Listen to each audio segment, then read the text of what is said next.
Informative and historic videos کے معزز دوستوں، میں ہوں اسد سیاد اور آپ سب دیکھنے اور سننے والوں کو السلام علیکم۔ دوستو، ایجپٹ کی ویلی آف دا کنگز میں سے جب ایجپشن کنگ ٹوٹن خامون کا خزانے سے بھرا ٹوم ڈسکور کیا گیا تو اس خبر نے پوری دنیا میں ہلچل مچا دی تھی۔ 26 فٹ پہاڑ کے اندر چھپا ہوا یہ ٹوم 3000 سالوں میں پہلی بار کھولا گیا تھا، جس کے اندر لاتعداد خزانے اور کنگ ٹوٹن خامون کی ممی بھی موجود تھی۔ اس ٹوم میں سے ملنے والا سونا بالکل پیور تھا اور اس کا ٹوٹل وزن 1,03,000 تولہ سونے کے برابر تھا، جو تقریباً ایک ٹویوٹا گاڑی کے وزن کے برابر ہے۔ ویسے تو اس ٹوم سے ملنے والا تمام خزانہ اور گولڈ پرائس لیس ہے، لیکن اگر ایک ایسٹیمیٹ لگایا بھی جائے تو آج کے دور میں اس کی قیمت 5.5 ارب روپوں کے برابر ہے۔ ناظرین، یہ ٹوم ڈسکور ہونے کے بعد آرکیالوجسٹ یہ دیکھ کر پریشان تھے کہ آج کے ماڈرن دور میں بھی اتنا زیادہ سونا پہاڑوں سے ڈھونڈنے اور نکالنے میں ایک مائننگ کمپنی کو کم سے کم بھی 10 سال لگ جاتے۔ تو آخر 3000 سال پہلے، جب نہ ہی کوئی مشینری تھی اور نہ ہی کوئی ٹیکنالوجی، تب انہوں نے یہ سونا نکالا تو آخر کیسے اور کہاں سے؟ French gold expert Thomas washer اپنی ٹیم کے ساتھ اس مشکل ترین چیلنج کا راز جاننے کے لیے میدان میں اترے۔ سب سے پہلے تھامس نے ملنے والے سونے کی کئی سالوں تک اچھی طرح اسٹڈی کی اور اس کی کمپوزیشن مختلف جگہوں سے نکلنے والے گولڈ سے کمپیئر کی۔ کئی سالوں کے بعد آخر کار تھامس اور اس کی ٹیم کو یہ تو معلوم پڑ چکا تھا کہ ٹوٹن خامون کی ٹوم سے ملنے والا سونا بھی کنگز ویلی کے آس پاس کے پہاڑوں سے ہی نکالا گیا تھا۔ اب چیلنج تھا وہ پہاڑ ڈھونڈنے کا جہاں سے وہ اتنا زیادہ سونا نکالتے تھے، لیکن یہ ٹاسک کوئی ہلکا پھلکا ٹاسک نہیں تھا۔ کنگز ویلی کے گرد ہزاروں پہاڑ موجود ہیں اور یہ جاننا کہ سونا کون سے پہاڑ سے نکالا گیا تھا، یہ واقعی ایک انتہائی مشکل ترین کام تھا۔ تھامس واشر اپنے ایک آرکیولوجسٹ دوست کے ساتھ مل کر کنگز ویلی سے 80 کلومیٹر دور ایک صحرا میں پہنچ گیا، کیونکہ اس ڈیزرٹ میں کئی ایسے پتھر موجود ہیں جن کے اندر سونے کے ذرات چھپے ہیں۔ اسی وجہ سے ان کا ماننا تھا کہ اگر ٹوٹن خامون کے ٹون سے ملنے والا سونا بھی اسی ڈیزرٹ سے نکالا گیا تھا تو یہاں مائننگ آپریشن کے کوئی نہ کوئی نشانات ضرور ملیں گے۔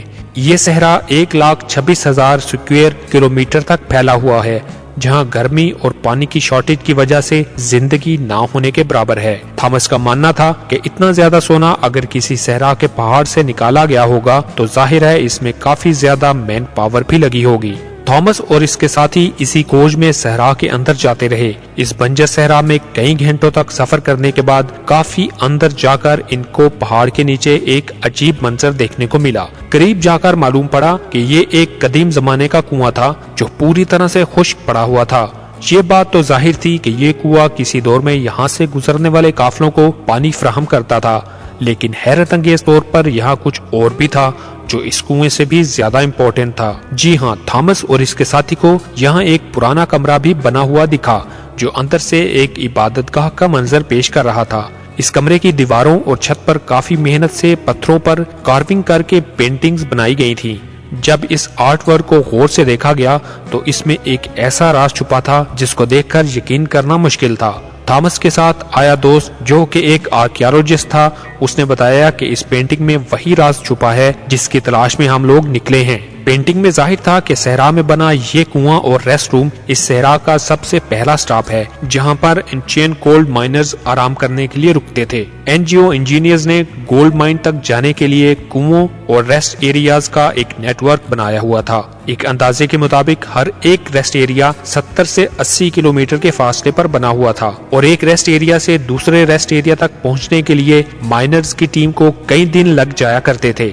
جہاں اس ریسٹ ایریا سے ملنے والی انفارمیشن سے تھامس اور اس کا ساتھی بہت خوش بھی ہوئے، وہیں دوسری طرف ان کو یہ بھی معلوم پڑ گیا تھا کہ ایسے کئی سٹاپس تک ان کو آگے مزید ٹریول کرنا ہے، کیونکہ جس منزل تک پہنچنے کے لیے تھامس کئی سالوں سے انتظار کر رہا تھا وہ منزل اب بہت زیادہ قریب دکھ رہی تھی۔ اسی وجہ سے انہوں نے صحرا کی گہرائی میں جانے کا فیصلہ کیا۔ بنجر صحرا میں ایک کے بعد دوسرا ریسٹ ایریا آتا گیا، لیکن گولڈ مائن جیسی کوئی چیز نظر نہیں آئی۔ آخرکار پورے 2 دنوں کے بعد تھامس کو ایک پہاڑ کے کنارے پڑے ڈھیر سارے پتھر دکھائی دیے۔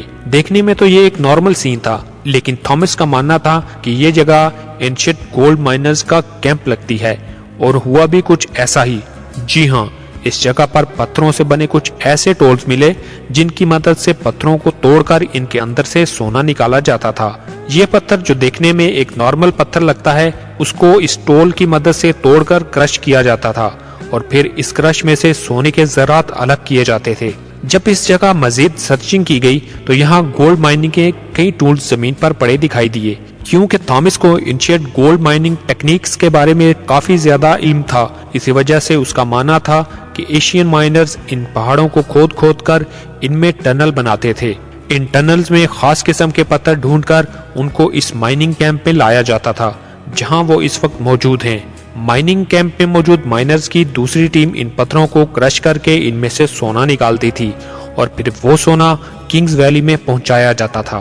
تھامس کو ایک انشینٹ گولڈ مائننگ کیمپ تو مل چکا تھا، لیکن افسوس اس بات کا تھا کہ جن ٹنلز کی وہ بات کر رہا تھا ایسا ایک بھی ٹنل ان کو دکھائی نہیں دیا۔ شاید ہزاروں سال پہلے کھودے گئے ٹنل کمزور تھے اور ارتھ کوئک کی وجہ سے کولیپس ہو چکے تھے۔ ایکسپرٹس کا ماننا ہے کہ ان گولڈ مائننگ کا یہ طریقہ بہت ہی زیادہ مشکل ہے۔ اگر اس دور میں 100 لوگ ایک ہفتے تک گولڈ مائننگ کا کام کرتے ہوں گے تو اس میں سے وہ صرف 1 سپون گولڈ کا اکٹھا کر سکتے ہوں گے۔ یعنی یہ کہنا بالکل بھی غلط نہیں ہوگا کہ ٹوٹن خامن کی ٹوم سے ملنے والا گولڈ مائن کرنے میں ہزاروں مائنرز ایک ہی وقت میں کام کرتے تھے، لیکن پھر بھی یہ ٹاسک کمپلیٹ کرنے میں کئی سال لگے ہوں گے۔ ملنے والا سونا چھوٹے چھوٹے ذرات کی فارم میں کنگز ویلی میں بھیجا جاتا تھا، جہاں پر ایک الگ ٹیم ان کو مختلف شیپس میں ڈالتی تھی، جن میں ٹوٹن خامن کا ڈیتھ ماسک، کفن، سٹیچوز، جیولری، چیئرز اور کولڈ چیریٹ بھی شامل تھا۔ 1922 میں جب ہاورڈ کاٹن نے یہ ٹوم ڈسکور کیا تھا تب اس میں 5000 مختلف قسم کی چیزیں موجود تھیں۔ ان تمام چیزوں کا کیٹلاگ بنانے میں بھی برٹش آرکیالوجسٹ کو پورے 10 سال لگ گئے تھے۔ امید ہے آپ کو یہ ویڈیو بھی پسند آئی ہوگی۔ مجھے اجازت دیجیے، اللہ نگہبان۔